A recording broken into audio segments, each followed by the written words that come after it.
És amb aquest esperit de llibertat i alhora de defensa aferrissada de les nostres llengües pròpies que ara fa 10 anys el govern català va crear aquests premis per premiar, com els que heu rebut el guardó avui, aquests actors econòmics, socials, professionals, culturals, que com els que avui sou aquí presents contribuïu d'una manera decisiva a projectar socialment la llengua catalana i la llengua occitana.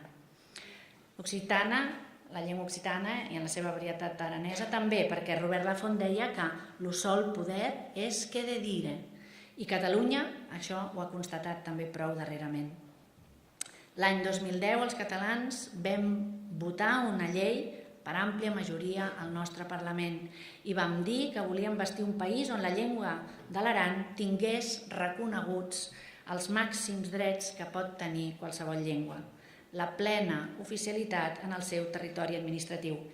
I dimecres jo era a Madrid parlant amb un senyor, el ministre de Cultura, que quan vam parlar d'aquest tema, que sabeu que la llei de l'Aran també va ser suspesa, deia, però esto del aranés, ¿cómo lo tenemos? Dic, ¿cómo? Dímelo tú, ¿cómo lo tenemos? Perquè el motiu per al qual la van impugnar va ser perquè nosaltres vam decidir que la llengua de comunicació, la llengua preferent de comunicació amb l'Aran era l'aranès. I quan li vaig explicar, perquè no ho sabia, també va trobar que era una mica escandalós que això es pogués considerar inconstitucional perquè anava en detriment de les altres dues llengües cooficials de l'estat espanyol, una de les quals era la que estava donant aquesta condició de preferència a l'aranès. Però les coses són com són i nosaltres hem de mirar de canviar-les en la mesura que podrem. El dia abans de Sant Joan de l'any 2019, Robert Lafont, 2009 encara no hi som, ja n'arriba, Robert Lafont ens deixava.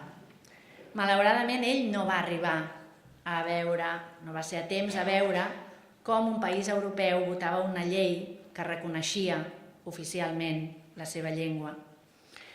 Amb ell, amb Robert Lafont, se n'anava el poeta, el novel·lista, l'ideòleg, l'assagista, el lingüista, el sociolingüista, l'home de teatre, l'historiador, el medievalista, l'humanista i per damunt de tot, l'activista que tenia clar que llengua i construcció social, política i democràtica anaven de la mà. Eran que ven, donc, ara 10 anys que la ven pas amb nosati, ed ei per acro que heu l'honor e el plaer de vos anunciar que el govern català dedicarà era annada 2019 també a Robert Lafont. I voldria acabar amb unes seves paraules. Deia l'any 91. Alguns diran que potser se m'infla el cap amb el propòsit de fer-lo inflar els meus dobles compatriotes.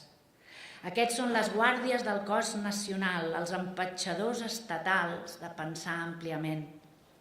Els veig cada cop vestits, pansits de passat. I això potser ve de les meves ulleres, que sempre m'han corregit la perspectiva, assegurant-me que aquí on soc hi ha un centre d'horitzons. I quan dic ulleres, podria dir llengua. La llengua d'un lloc fa sempre d'aquell lloc el centre del món. I això ve també del meu rellotge, que tinc posat a l'hora, que ja no és l'hora de la història de França o Espanya, sinó de quelcom diferent, on arribem amb més o menys llengua, consciència de ser, de forces econòmiques i de delit intel·lectual. Així la caminada canvia el peu, el realisme es capgira i jo, un esperançat de la fi del segle, amb un peu a cada costat, sobre una carena d'idea i ja no sobre cap frontera, signo amb una creu i amb 4 barres. Sembla també increïble com un text de l'any 91 ens reprodueix aquest pas, aquesta carena, ho hem sentit al començament amb aquest monòleg esplèndid, la Rosa Cadafal, que marca també el camí de Fabra i, malauradament, el del nostre govern a l'exili i a la presó. Celebrem la llengua perquè la llengua és present, ve del passat, però sobretot ha de ser camí de futur.